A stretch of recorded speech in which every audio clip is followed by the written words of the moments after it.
Tim in Ascot. Professor Tim... Oh, hang on. I got the wrong race course wrong.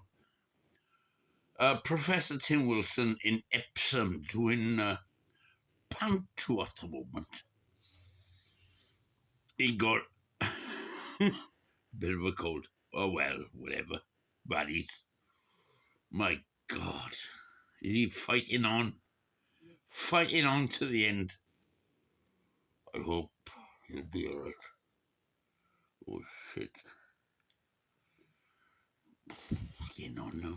I think he's about 60-something. My chest is wheezing a bit. That's because of these fucking AKA cancer sticks, as they call them. No.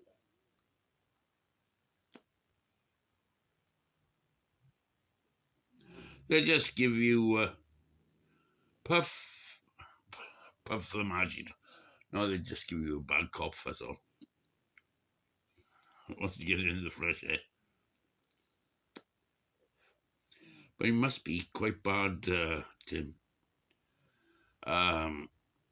Be those theatres with so many people there, spreading the germs. Especially them COVID spreaders. Kiddies.